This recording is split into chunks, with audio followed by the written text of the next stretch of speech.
அனைவருக்கும் வணக்கம். மாணிக்க வீணை அத்தியாயங்கள் 48, 49 மற்றும் 50. சாலையில் எதிரெதிரே வருபவர்கள் ஒருவரோடு ஒருவர் பேசிக் கொள்ளாமல் மௌனமாக சென்றனர். கோயில் பூஜை செய்வோர் மந்திரம் உச்சரிக்கும் போது அதில் முழு ஈடுபாடு இல்லை. கோயில் மணி ஒலிக்கும் போது அதன் நாதத்தில் குறை இருப்பது போல தோன்றியது. பண்டம் விற்பவர் மாற்று பண்டத்தின் மதிப்பை பாராமலேயே விற்பனை செய்தார். அவர்கள் மௌனத்தில் ஏதோ கவலை இருந்தது. வணிகர்களும் கல்விமான்களும் பக்திமான்களும் கவலை கொள்ளத் தொடங்கினர். குறுக்கும் நெடுக்குமாக குதிரை மீது வீரர்கள் விரைந்தனர். நார்ச்சந்தியின் ஓரமாக நின்று மெல்லிய குரலில் சிலர் பேசிக் கொண்டனர். கோட்டை முற்றுகையிடும் சாளுக்கியர்களுக்கு உணவு கிடைக்கவில்லையாம். சுற்றிலும் உள்ள ஊர்களுக்கு சென்று கிடைத்த தானியங்களை சேகரித்து வருகிறார்களாம். கோட்டைக்குள் இருந்து எதிர்ப்பு வராததால் சாளுக்கிய வீரர்கள் போராட வாய்ப்பின்றி ஏமாற்றத்துடன் சோர்ந்து விட்டார்களாம்.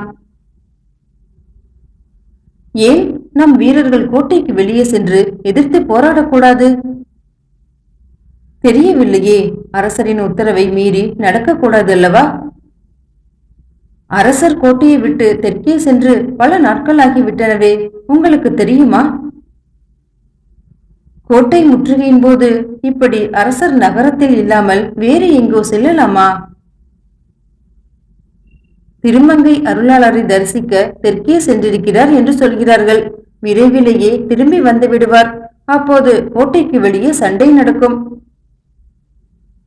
கோட்டைக்குள்ளே சாளுக்கியர்களை நுழைய விடாமல் பாதுகாப்பதே பெரிய சாமர்த்தியம்தான். ஆம், தளபதி உதயச்சந்திரன் நகரத்திலேயே இருந்து வீரர்களுக்கு அவ்வப்போது கட்டளையிட்டுக் கொண்டிருக்கிறார். ஆகா, உதயச்சந்திரன் இங்குதான் இருக்கிறாரா? கட்டளை இடுகிறாரா? இனி நமக்கு கவலையே இல்லை. ஏன் இப்படி பயந்து செத்துக் கொண்டிருந்தீர்கள்? அட, நானா பயந்தேன்? நீர் அல்லவா தொடை நடுங்கினீர்.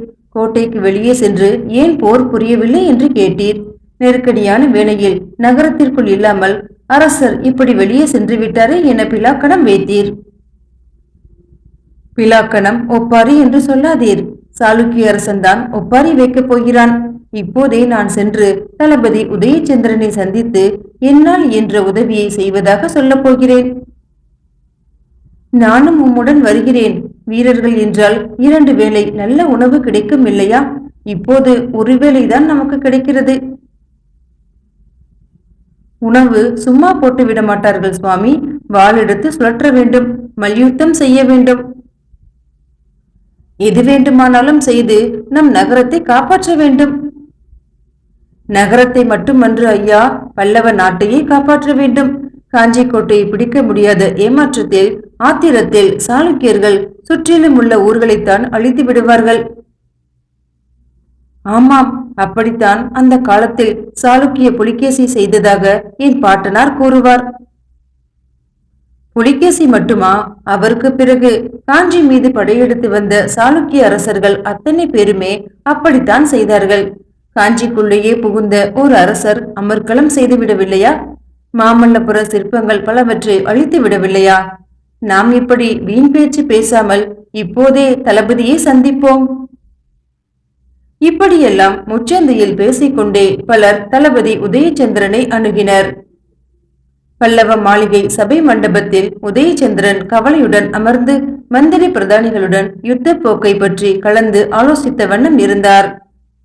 காஞ்சி நகர இளைஞர்கள் எந்தவித தியாகத்திற்கும் ஆயத்தமாக இருப்பதாக உறுதியளித்திருப்பதாக உதயச்சந்திரன் கூறினார். நகரத்திலுள்ள முக்கியமான குடிமக்கள் போர்க்கோளம் பூண்டு எதிரிகளுடன் கடும் போரிட தங்கள் விருப்பத்தையும் தெரிவித்திருப்பதாகவும் அவர் கூறினார்.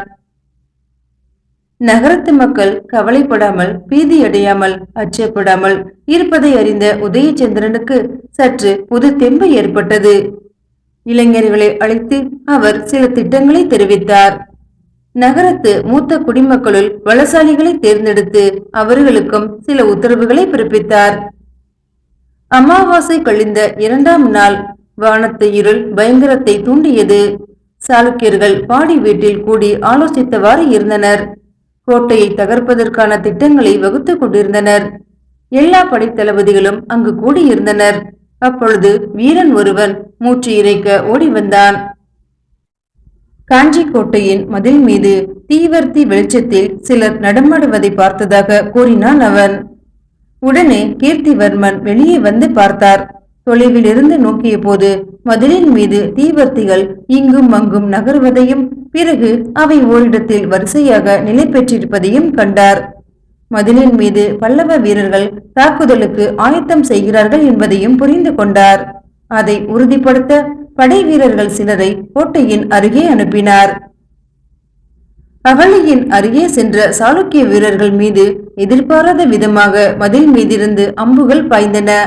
சாளுக்கிய வீரர்கள் சுருண்டு வீழ்ந்தனர். மதிலின் மீது பல்லவ வீரர்கள் தாக்குவதற்காக நிறுத்தப்பட்டுள்ளனர் என்ற செய்தி மிக விரைவாக சாளுக்கிய வீரர்களை நோக்கி விஷக்கணைகளை வீசுமாறு உத்தரவு பிறப்பிக்கப்பட்டது.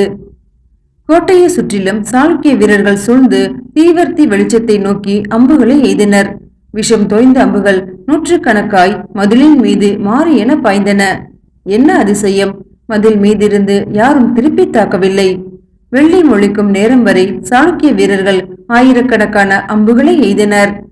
அநேகமாக சாளுக்கிய வீரர்களிடம் இருந்த கையிருப்பு முழுவதும் தீர்ந்தது.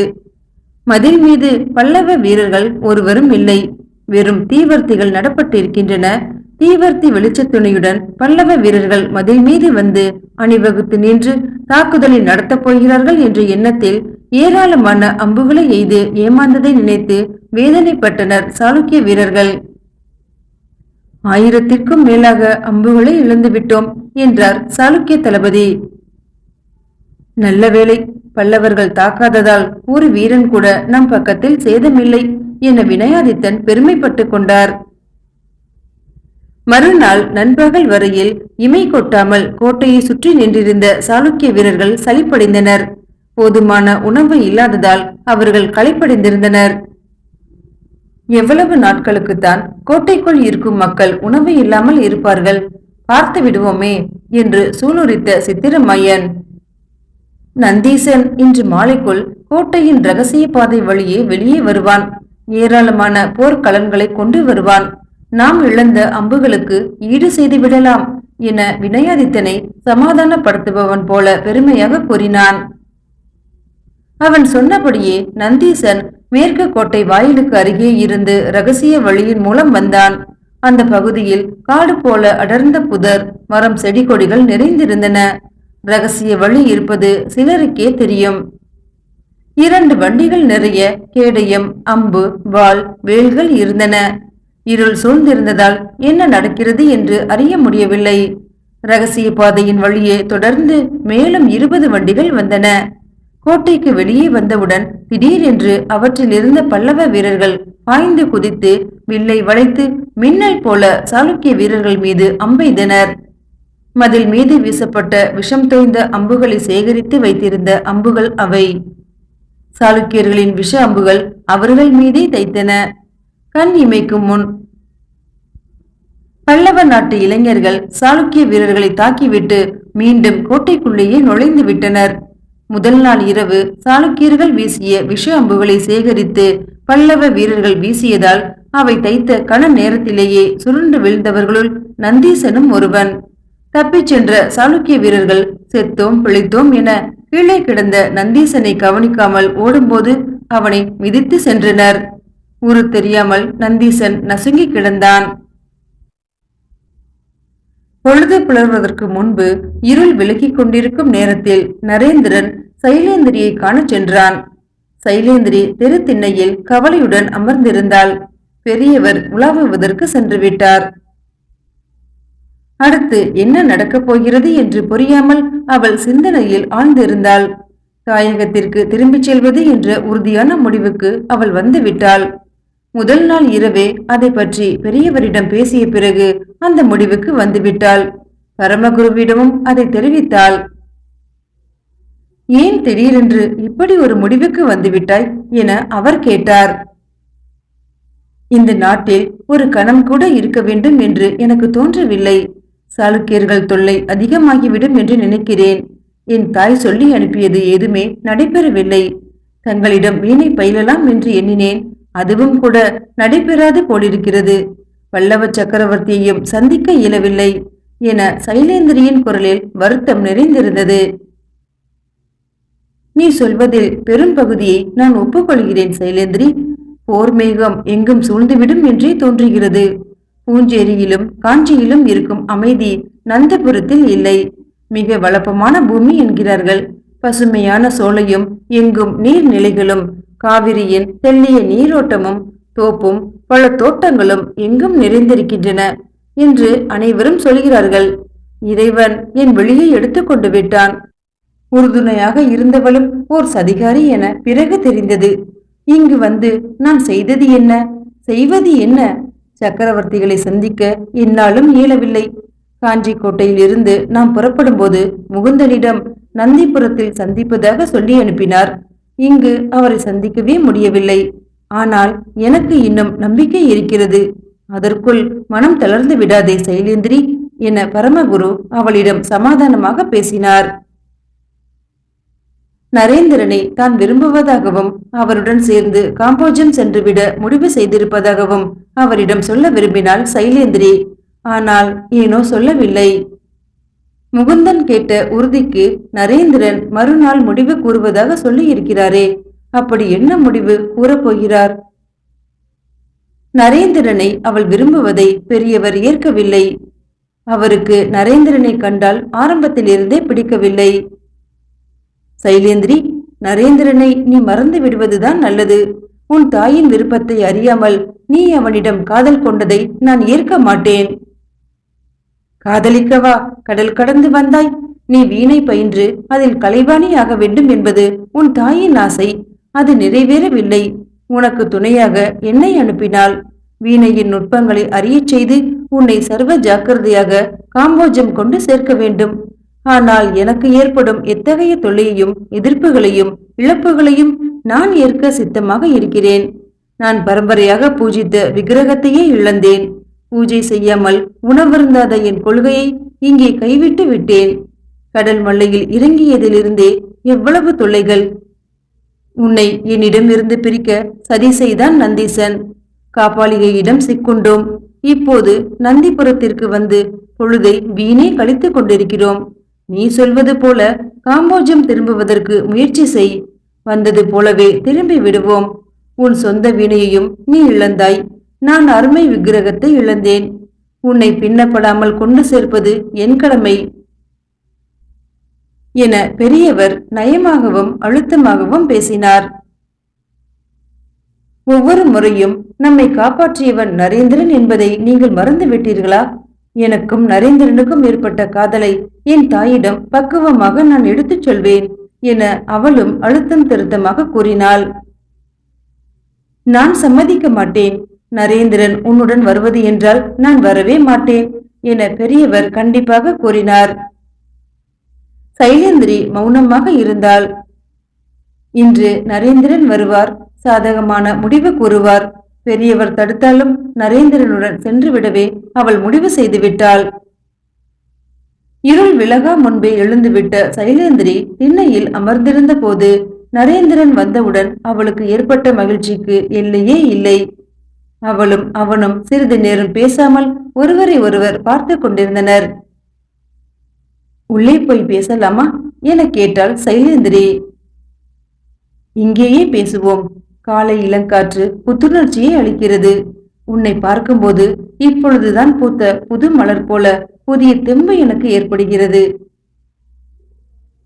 தன் அகன்ற வழியால் அவனை நோக்கினாள் சைலேந்திரி. அது நாணம் கலந்திருந்தது. வர்ணிக்க கற்றுக்கொண்டு விட்டீர்கள் போல் இருக்கிறதே. காயமுற்று படுத்திருந்த போது உன்னை பற்றி அமைதியாக சிந்தித்தேன். உன் விழிகளும் சிரிப்பும் நடையும் என்னை சுற்றி சுற்றி வந்தன. கப்பலின் மேல்தளத்தில் நடந்த நிகழ்ச்சியை நினைவுபடுத்தி கொண்டேன். பால்வண்ண நிலவொளியின் தாக்கம் பெற்ற பார்க்கடலின் வெண்சங்கே உனது வெண்மை நூல் அருளும் கலைவாணி திருமிடற்றின் நுண்ணழகு வெண்மைக்கே தோற்கும் கண்டாய் என நான் மெல்ல முணுமுணுத்தேன். அதை கேட்டுக்கொண்டிருந்த பெரியவர் என் தோளை தொட்டார். ஒரு கணம் நான் பயந்தே விட்டேன். உன்னை வர்ணித்ததை கேட்டுவிட்டு கோபம் கொண்டு கப்பல் அதிகாரியிடம் சென்று முறையிடப் போகிறார் என்று நினைத்தேன். பெண்களிடம் மரியாதை குறைவாக நடந்தால் என்ன தண்டனை தெரியுமா? தெரியாதே என்றாள் சைலேந்திரி. உடனே கடலில் தூக்கி எறிந்து விடுவார்கள். ஐயோ, அப்படியெல்லாம் நிகழ்ந்திருந்தால்? நீ இப்போது தேவியைத்தானே வர்ணித்தாய் என பெரியவர் கேட்டாரே, அப்போதுதான் நான் பிழைத்தேன். உண்மையில் நீங்கள் தேவியை வர்ணித்துதான் பாடினீர்களா? ஆமாம் என தலையசைத்த நரேந்திரன்.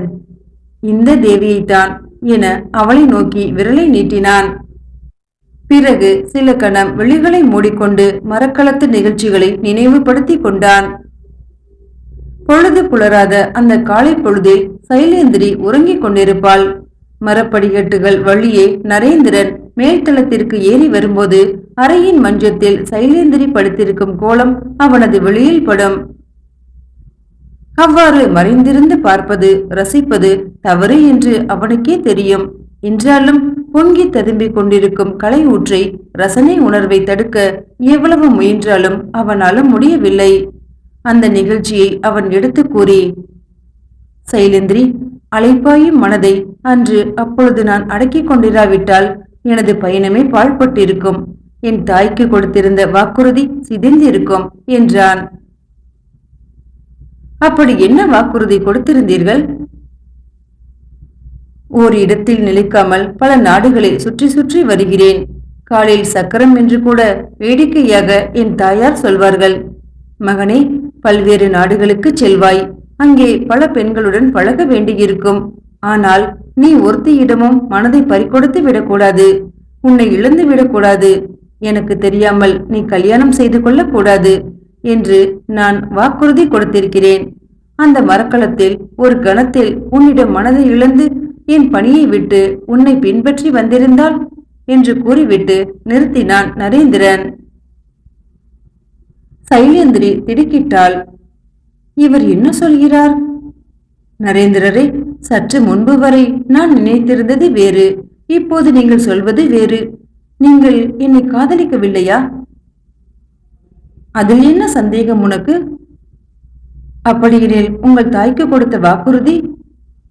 காம்போஜம் சென்ற பிறகுதானே நாம் திருமணம் செய்து கொள்ளப் போகிறோம். இங்கேயே பல்லவ நாட்டிலேயே நந்திபுர விண்ணகரத்திலேயே திருமணம் முடித்துவிட வேண்டும் என்று நீ விரும்புகிறாயா? இதை கேட்டு சைலேந்திரி பெருமூச்சு விட்டாள். அப்பாடா, இப்போதுதான் உயிர் வந்தது. நம் திருமணம் இங்கே நடக்க வேண்டாம். என் தாய்க்கு தெரியாமல் நானும் கல்யாணம் செய்து கொள்ள மாட்டேன். பெரியவர் அதற்கு ஒரு நாளும் சம்மதிக்க மாட்டார். நரேந்திரா, உங்களுடன் பழகுவது பெரியவருக்கு பிடிக்கவில்லை. காம்போஜம் சென்ற பிறகு என் தாயின் ஆசையுடன் உங்கள் தாயின் முன்னிலையில் திருமணம் செய்து கொள்வோம் என கூறிய சைலேந்திரி, நாம் இந்த ஊரிலிருந்து எப்போது புறப்படுகிறோம் என கேட்டாள். நரேந்திரன் அதற்கு மறுமொழி கூற வாயெடுக்கும் முன்பே குதிரை வீரர்கள் சிலர் அங்கு வந்தனர்.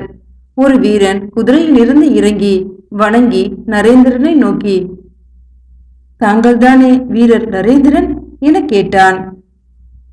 சைலேந்திரியை பார்த்தவாறு நரேந்திரன் தலையசைத்தான். அந்த வீரர், ஐயா, தங்களை சக்கரவர்த்தி உடனே சந்திக்க விரும்புகிறார். தாமதமின்றி உடனே வருமாறு பணித்துள்ளார் என்றான். பிறகு சைலேந்திரியை நோக்கி வணக்கம் தெரிவித்து, வீணை கலைஞர் பரமகுரு இங்கேதானே தங்கியிருக்கிறார் என்று கேட்டான். தங்களையும் பரமகுரு அவர்களையும் உடனே சந்திக்க விரும்புகிறார். சிவிகை சிறிது நேரத்தில் இங்கு வரும் என்றான் அந்த வீரன். சக்கரவர்த்தி எங்களை உடனே வருமாறு கூறினாரா என்று சைலேந்திரி ஆச்சரியத்துடனும் மகிழ்ச்சியுடனும் கேட்டு அரசர் அழைப்பதை பரமகுருவிடம் தெரிவிக்க விரைந்தாள். நரேந்திரன் தன்னை பின்தொடர்வான் என அவள் எண்ணினாள். ஆனால் நரேந்திரனோ பல்லவ மன்னரை சந்திக்க விரைந்தான். பல்லவ சக்கரவர்த்தி நந்திவர்மன் ஓர் இருக்கையின் மீது அமர்ந்திருந்தார். அலங்கரிக்கப்பட்ட அரியணை அது அன்று. தேக்கு மர பலகைகளால் இணைக்கப்பட்ட அந்த இருக்கை சற்று உயரமாக இருந்தது. அவர் அருகே சாமரம் வீசும் பணிப்பெண்கள் இல்லை. திரைச்சீலைகள் அசையவில்லை. கட்டியம் கூற ஆள் இல்லை. நுழைவாயிலில் வேலுடன் வீரர்கள் காத்து நிற்கவில்லை. அவர் அமர்ந்திருந்த இடம் சிற்ப வேலைப்பாடுகள் நிறைந்த தூண்கள் உடைய சபை மண்டபம் அன்று. நந்திபுர கோட்டைக்குள் சிறியதாக செங்கற்களால் கட்டப்பட்ட மாளிகை அது. காஞ்சி அரியணையில் அமர்ந்த சில நாட்களிலேயே இளம் பிராயத்து நந்திவர்மன் நாடு நகரங்களை சுற்றி பார்க்க விரும்பினார். தன்னுடன் தளபதி உதயச்சந்திரனை அழைத்துக் கொண்டு சுற்றுப்பயணம் செய்த போது பழையாறை நகருக்கு வந்தார். காவிரி நதியின் குளிப்பாட்டலால் எழிலுடன் திகழ்ந்த பழையாறையின் ஒரு பகுதி நந்திவர்மனை பெரிதும் கவர்ந்தது. உதயச்சந்திரனுடன் அந்த இடத்தில் சில நாட்கள் தங்கிய நந்திவர்மன் பல்லவர்களின் தலைநகரை அங்கே மாற்றிவிடலாமா என்று கூட எண்ணினார். உதயச்சந்திரன் அவரது கருத்தை ஏற்கவில்லை. உதயச்சந்திரனின் வாதம் ஒப்புக்கொள்ளக்கூடியதாக இருந்தது. பொன்னி புனல் தவழும் அந்த பூமி சோழர்களுக்கு சொந்தமானது. இன்று சோழர்கள் சிறு சிறு பகுதிகளாக பிரிந்து ஆட்சி நடத்துகிறார்கள். என்றாவது ஒரு நாள் அவர்கள் அனைவருமே ஒன்று சேரும்போது நமக்கு ஆபத்து ஏற்படலாம். தலைநகர் இங்கு இருந்தால் எளிதில் கைப்பற்றி விடுவார்கள். அப்படி தலைநகரை இழந்த பிறகு நம் பெருநாடு சிதைந்து போக வேண்டியதுதான் என உதயச்சந்திரன் கருத்தை நந்திவர்மன் ஏற்றார். இளைஞரான அவர் கூறிய மதி உடையவர், குழப்பமில்லாமல் முடிவெடுக்க கூடியவர். படைத்தளபதியாக வந்து அமர்ந்த உதயச்சந்திரன் நந்திவர்மனை விட வயதில் பெரியவர், தோல் வலிமையுடன் நுண்ணறிவு படைத்தவர். அதனால் நந்திவர்மன் உதயச்சந்திரனுடன் பதவி வேற்றுமை இல்லாமல் விவாதிப்பார். தான் ஒரு அரசர் என்ற கௌரவம் பார்க்காமல் தன் முடிவு தவறு என்றால் உடனே தயங்காது அதை ஏற்பார். வடக்கே வேங்கடம் முதல் காவிரி கரை வரையில் இன்னும் தெற்கே நார்த்தாமலை குன்றுகள் வரை விரிந்திருக்கும் பல்லவ நாட்டின் தலைமை பழையாறையிலோ உறையூரிலோ இருக்க வேண்டாம் என்பது அவரது எண்ணம். ஆனால் உதயச்சந்திரன் தெரிவித்த கருத்தை நந்திவர்மன் ஏற்றார். பழம் பெருமை வாய்ந்த காஞ்சிமா நகரில் இருந்து தெற்கே செல்வது சரியென்று என்பதை ஒப்புக்கொள்கிறேன். என்றாலும் பாண்டிய நாட்டின் எல்லைக்கருகே நமக்கு பலத்த அரண் வேண்டும்.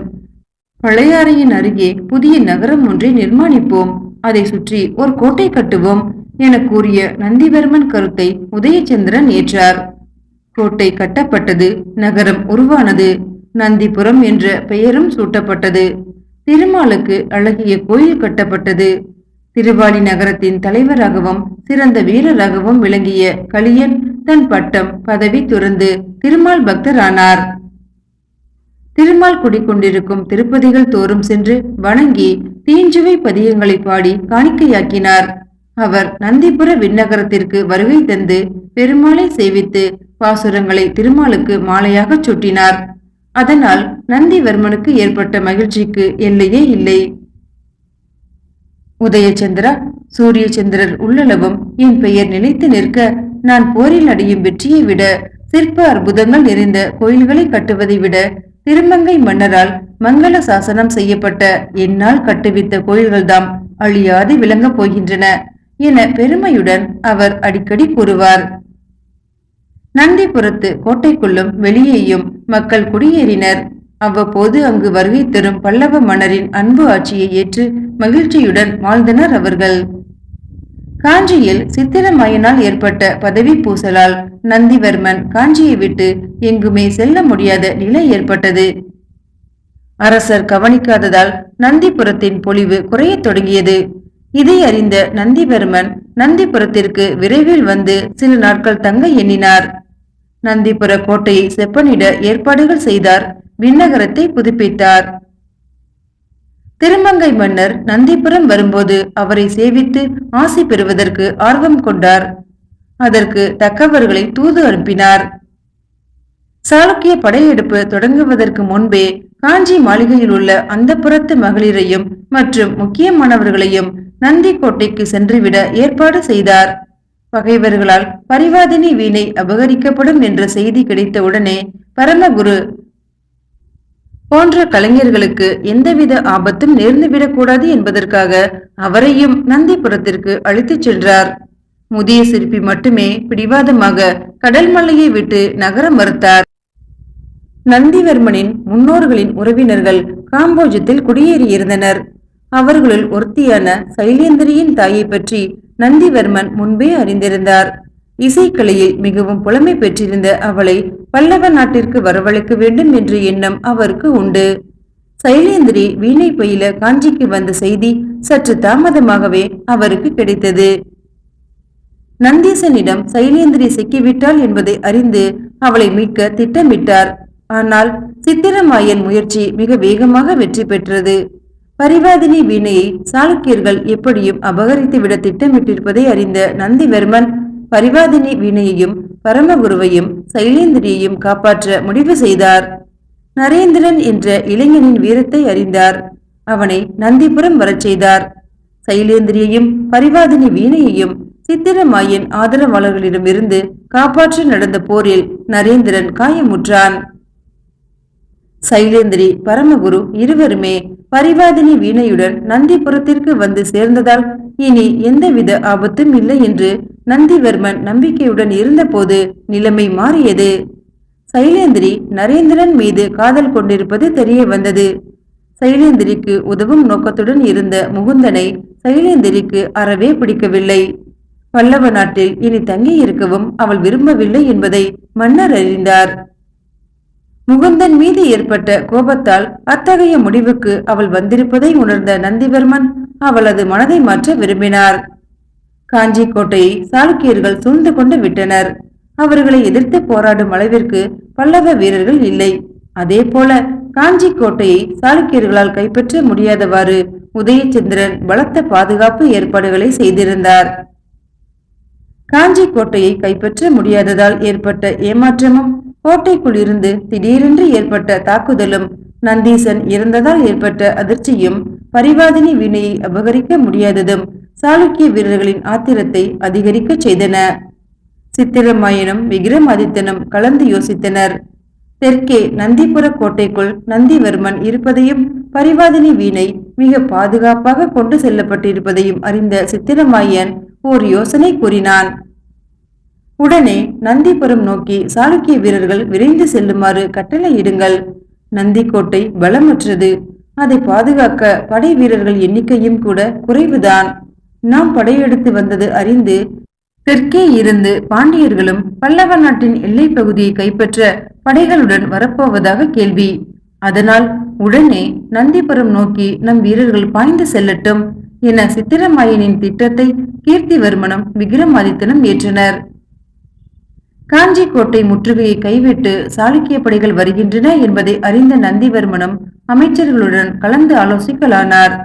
நந்திபுர கோட்டைக்குள் இருந்த முதியவர், பெண்டிர், சிறியவர்கள் அனைவரையுமே வெளியேற்றி அருகில் உள்ள கிராமங்களில் சென்று சிறிது காலம் வசிக்குமாறு கட்டளையிட்டார். பரிவாதினி வீணையை கைப்பற்றுவதுடன் பரமகுருவையும் சைலேந்திரியையும் சிறைப்பிடித்து வாதாபிக்கு அழைத்துச் செல்ல திட்டமிட்டிருப்பதாகவும் காஞ்சியிலிருந்து செய்தி வந்தது. பிறகுதான் நரேந்திரனையும் சைலேந்திரியையும் அவர் சந்திப்பதற்கு அழைத்தார். கம்பீரமாக அமர்ந்திருக்கும் நந்திவர்மனை கண்ட உடனேயே நரேந்திரன் ஒரு கணம் திகைத்தான். அந்த ஒளி நிறைந்த விழிகளை இதற்கு முன்பு எங்கோ கண்டிருப்பதாக ஒரு உணர்வு அவனுக்கு ஏற்பட்டது. நரேந்திரன் கீழே விழுந்து அரசரை வணங்கினான். அரசர் அவனை வாழ்த்தி, நரேந்திரா, உன் வீரதீர செயல்களை அறிந்தேன். உனக்கு காலில் ஏற்பட்ட ரணம் முழுமையும் ஆறிவிட்டதா? நீ நலமாக இருக்கிறாயா? சைலேந்திரியை உடன் அழைத்து வரவில்லையா என கேட்டார். தன்னை பின்தொடர்ந்து சைலேந்திரி வருவாள் என்று எண்ணிய நரேந்திரன் ஏமாற்றமடைந்தான். சுற்றுமுற்றும் பார்த்தான். அரசனுக்கு என்ன மறுமொழி கூறுவது என்று புரியாமல் திகைத்தான். நந்திவர்மன் நரேந்திரனை பார்த்து, நரேந்திரா, அறிஞர் முகுந்தன் உன்னிடம் ஒரு உறுதிமொழி கேட்டார் அல்லவா? அதற்கு நீ மறுமொழி எதுவும் கூறவில்லை. சைலேந்திரிக்கும் நிலையான முடிவை தெரிவிக்க வேண்டும். நீ என்ன சொல்கிறாய் என்று கேட்டார். முகுந்தன் தன்னிடம் கேட்டது பல்லவ அரசருக்கு எப்படி தெரியும்? எனில் முகுந்தன் எங்கே, சைலேந்திரி எங்கே என்ற குழப்பத்தில் ஆழ்ந்திருந்த நரேந்திரன் சைலேந்திரி அங்கு வருவதை கண்டான். அவள் அவனை திரும்பி பார்க்கவில்லை. சைலேந்திரியுடன் காம்போஜம் செல்வதா? முடிவை இந்த கணத்தில் கூறியாக வேண்டுமே. என்ன சொல்வது என குழம்பியவாறு நிற்கும்போது பல்லவ சக்கரவர்த்தி கூறியது சைலேந்திரியை திடுக்கிட வைத்தது. மீண்டும் அடுத்த அத்தியாயங்களில் சந்திக்கலாம். நன்றி.